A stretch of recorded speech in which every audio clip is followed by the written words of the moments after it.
অবৈধ ভিওআইপির মাধ্যমে ২০৫ কোটি টাকা আত্মসাতের অভিযোগে বিটিসিএল এর সাবেক এমডি সহ ১৪ জনের বিরুদ্ধে দুদকের মামলা।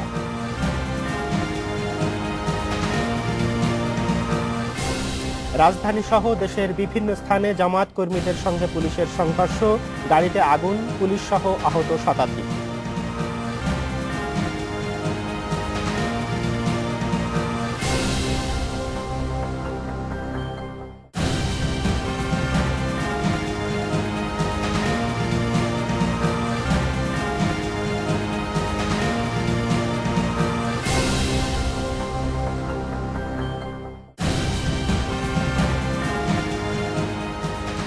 স্বাগত জানাচ্ছি সারাদিনে দিনের উল্লেখযোগ্য কয়েকটি সংবাদের বিশ্লেষণ নিয়ে আপনাদের সঙ্গে আছি আমি সুজন মেহেদী।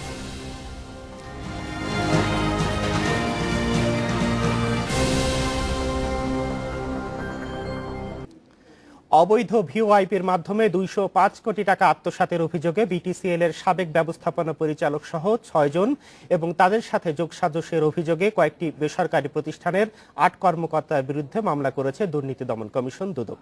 দুদকের দায়ের করা মামলায় সকালে দুদকের উপপরিচালক এস এম শাহিদুর রহমান, উপসহকারী পরিচালক নাজিমুদ্দিন ও নাজমুস সাদাত রমনা মডেল থানায় আলাদা অভিযোগে ৫টি মামলা দায়ের করেন। এতে বিটিসিএল এর সাবেক এমডি আবু সাইদ খান এবং সদস্য মোহাম্মদ তৌফিককে আসামি করা হয়েছে।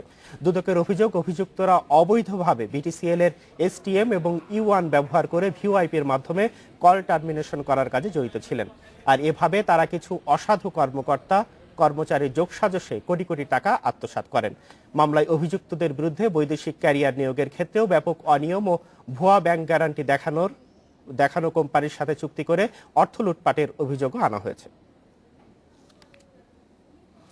এসব বিষয়ে আলোচনার জন্য আজ আমাদের সাথে আছেন দুদকের আইনজীবী অ্যাডভোকেট খুরশিদ আলম খান এবং ইন্ডিপেন্ডেন্ট টেলিভিশনের অ্যাসাইনমেন্ট এডিটর শাহিদ সিদ্দিকী এবং খুরশিদ আলম খান, আপনাদের দুজনকেই আমাদের স্টুডিওতে স্বাগত জানাচ্ছি। তো প্রথমে খুরশিদ আলম খান, আপনার কাছে যদি আসি, আমরা জেনেছি যে দুদক ৫টি মামলা করেছে, তো কি কি অভিযোগে এসব মামলা আজকে করা হয়েছে? আজকে আসলে দুদক অবৈধ ভিআইপির ব্যাপারে 5টি মামলা দায়ের করেছে Ramna model police station under section 409/109 panel code.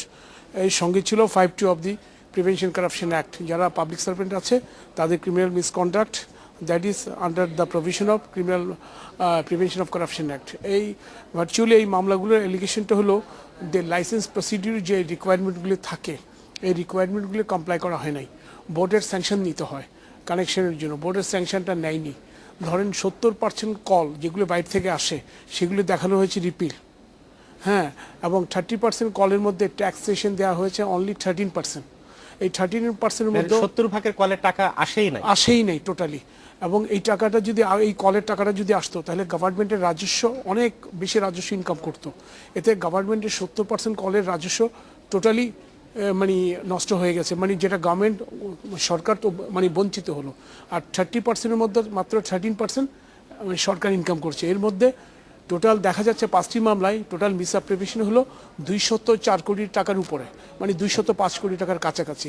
তো ভিন্ন ভিন্ন অভিযোগ, কিছু পাবলিক সার্ভেন্ট আছে আর যারা ক্যারিয়ার, 5টা ক্যারিয়ার, ওই জন্য 5টা মামলা হয়েছে।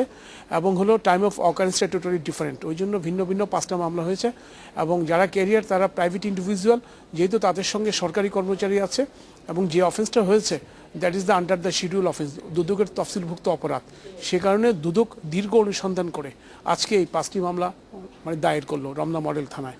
এখন এটা আন্ডার ইনভেস্টিগেশনের জিনিসটা বেরিয়ে আসবে। তো শাহিদ সিদ্দিকী, আপনি অনেকদিন ধরে টেলিকম বিষয়ক সাংবাদিকতা করছেন, তো আমাদেরকে একটু বুঝিয়ে বলুন যে আসলে যে কল টার্মিনেশনের কথাটি বলা হচ্ছে যে 70% টাকা আসেনি, মানে এইটা কি করে করা সম্ভব আসলে? ধন্যবাদ। আমি প্রথমেই ধন্যবাদ দিব দুদককে, কারণ বিটিসিএল এই ইউ1 কানেকশনগুলি মিসইউজ করে, অপব্যবহার করে দীর্ঘদিন ধরে কল টার্মিনেশন অবৈধ ভিওআইপি হচ্ছিল। তো এটা নিয়ে অনেক দিন ধরে পত্রপত্রিকায় বিভিন্ন মিডিয়াতে লেখালেখি হচ্ছে, কিন্তু এই প্রথম দেখলাম যে দুদক একটা অ্যাকশন নিয়েছে। তো যে কারণে হয় সেটা হচ্ছে ইউ1 কানেকশনটা, যার মাধ্যমে 31টা সংযোগ একসাথে কাজ করে, হ্যাঁ, এটার মাধ্যমে দুইভাবে হতে পারে। এক হচ্ছে ইন্টারন্যাশনাল ক্যারিয়ার যেগুলো আছে সেটা বিটিসিএল এর হেড অফিস অথবা কোথাও তাদের ওখানে একটা বক্স বসিয়ে ওখানের মাধ্যমেও তাদের সাথে কানেকশন হতে পারে। দ্বিতীয়ত হচ্ছে লোকাল যে অফিসগুলি, ডিভিশনাল অফিসগুলি আছে বিটিসিএল এর, ওখানেও একটা তার টেনে তারা এটা করতে পারে। এখন কল অবৈধ ভিওআইপি কিন্তু মানে নিষিদ্ধ না, কিন্তু অবৈধ ভিওআইপি যেটা কল টার্মিনেশন, সেটা হচ্ছে আইজিডাব্লিউ ইন্টারন্যাশনাল গেটওয়ে যেগুলি আছে সরকারের, নতুন তারও লাইসেন্স দিয়েছে, প্রায় বোধহয় 30-35টা আছে। বিষয়টা হলো সরকারের সেই গেটওয়ে, ইন্টারন্যাশনাল গেটওয়ের মাধ্যমে যদি আসে তাহলে সেগুলি লিগ্যাল।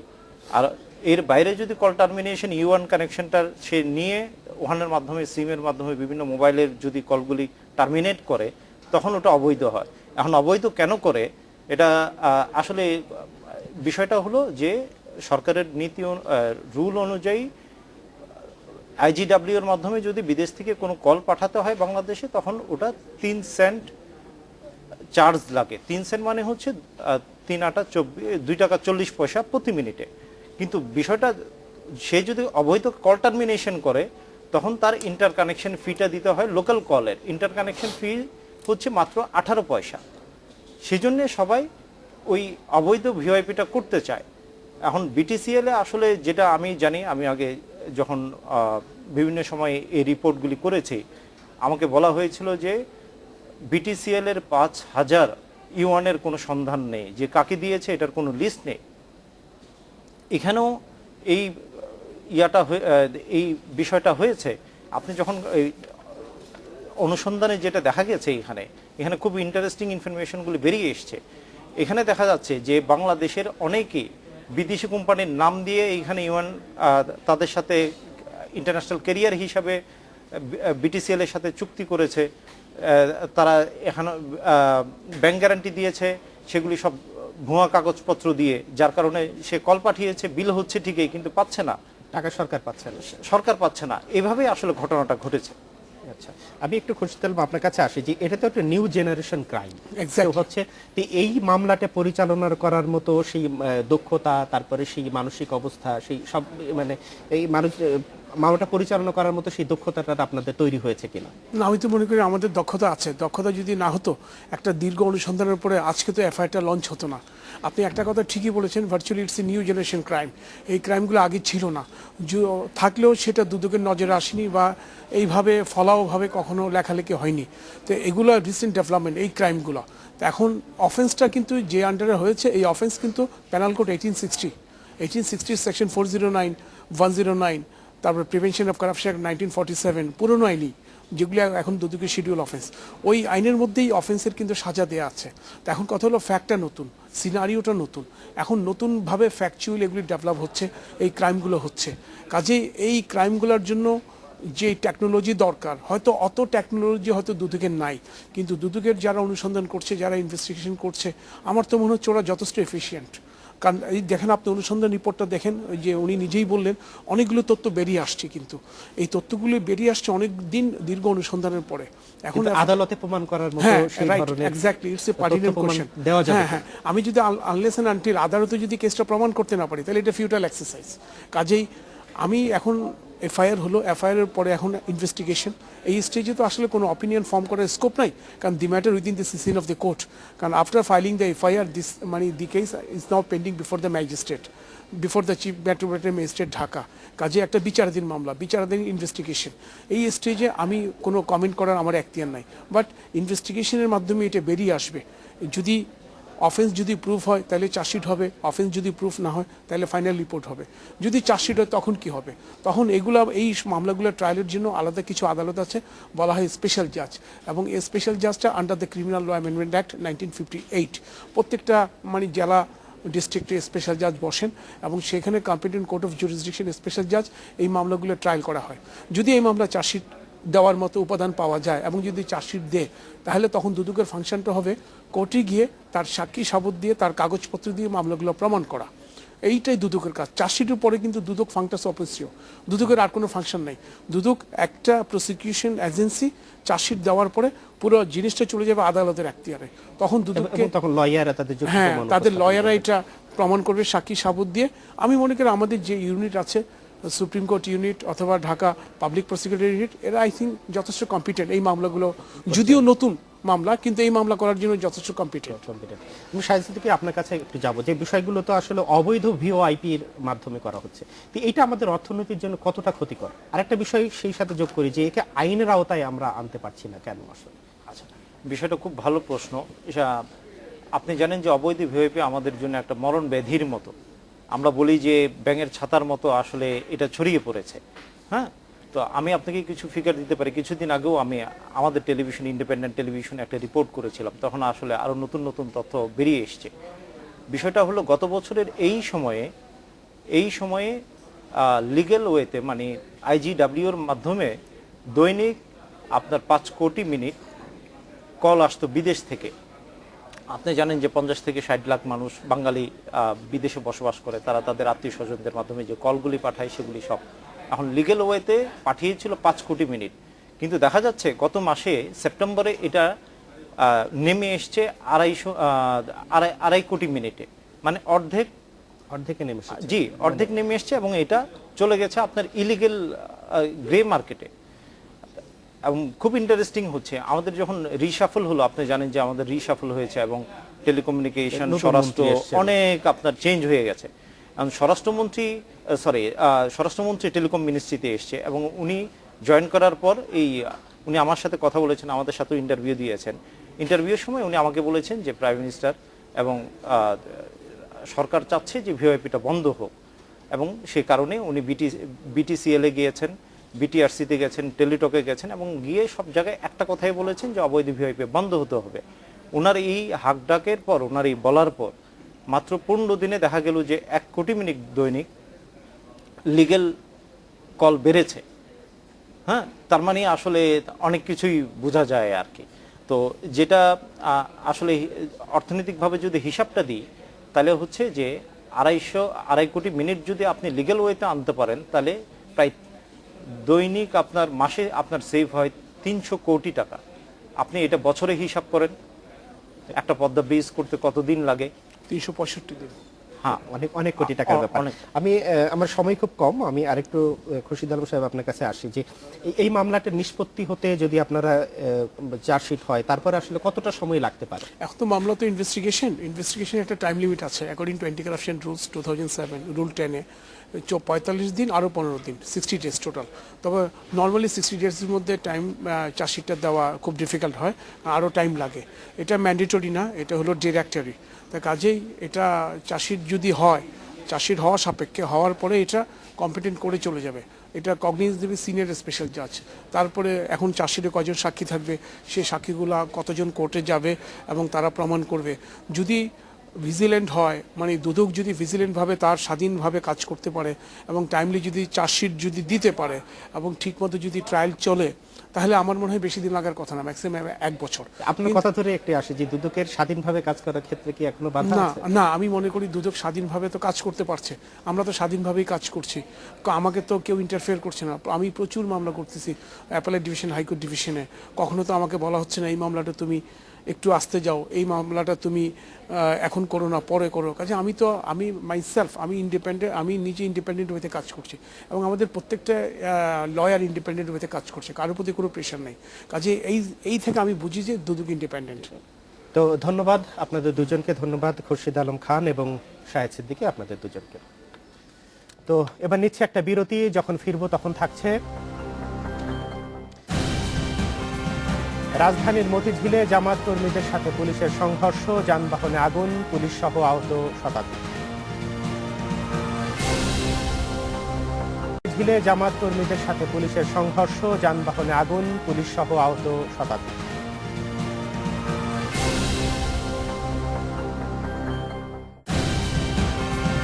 আবারও স্বাগত জানাচ্ছি সারাদিনে, আপনাদের সাথে আছি আমি সুজন মেহেদী। রাজধানীর মতিঝিল এলাকায় আজ জামায়াত শিবির কর্মীরা পুলিশের সঙ্গে সংঘর্ষে জড়িয়ে পড়ে। সংঘর্ষ ছড়িয়ে পড়ে কয়েকটি সড়কে। এ সময় কর্মীরা পুলিশের গাড়ি সহ আগুন দেয় 4টি গাড়িতে।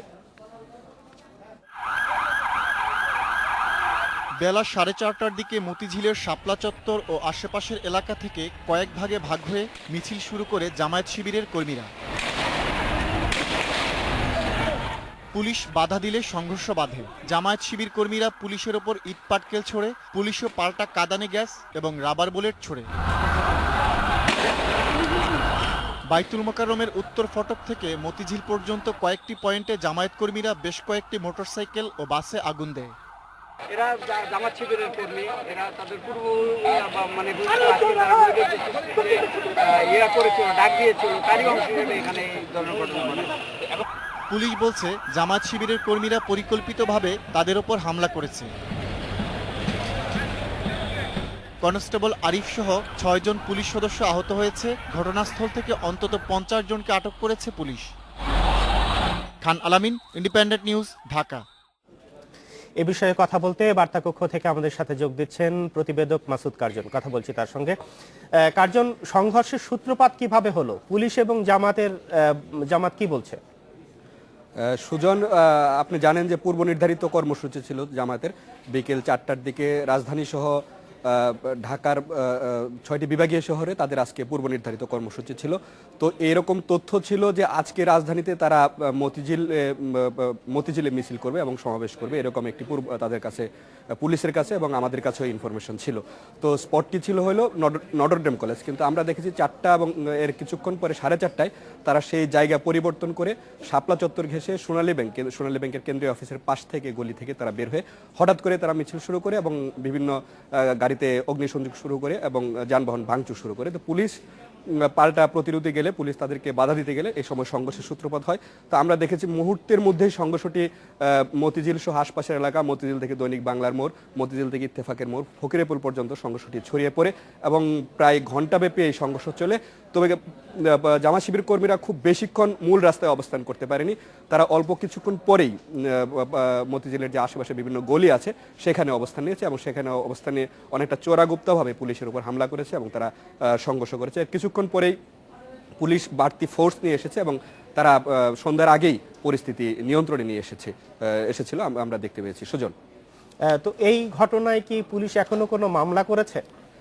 পুলিশের সঙ্গে আমি কিছুক্ষণ আগেও কথা বলেছি। এই ঘটনায় বেশ কিছু মামলা হবে। একটি হচ্ছে পুলিশের উপর হামলা, পুলিশের কাজে বাধা দেওয়া, সরকারি কাজে বাধা দেওয়ার ঘটনা, যেটি অগ্নিসংযোগ, যানবাহনে অগ্নিসংযোগ এবং পুলিশের গাড়িতে অগ্নিসংযোগ। এবং পুলিশ বলছে যে যারা এই ঘটনা ছিল এছাড়াও তাদের কাছে বিভিন্ন রকম তথ্য আছে যে নেপথ্যে থেকে তারা সেই অনেকে মানে মিছিলে আসতে বা এই হামলা ভাঙচুর চালাতে, পুলিশের উপর হামলা ভাঙচুর করতে উৎসাহিত করেছেন তাদেরকে সহই এবং যারা জামাতের শীর্ষ নেতা আছেন এখন পর্যন্ত এই মুহূর্তে যারা শীর্ষ নেতৃত্বে রয়েছেন তাদেরকে আসামি করা হতে পারে বলে পুলিশ আমাদেরকে জানিয়েছে। সুজন, এই ঘটনায় যারা আহত হয়েছেন তাদের কি অবস্থা? তারা কোথায় আছেন?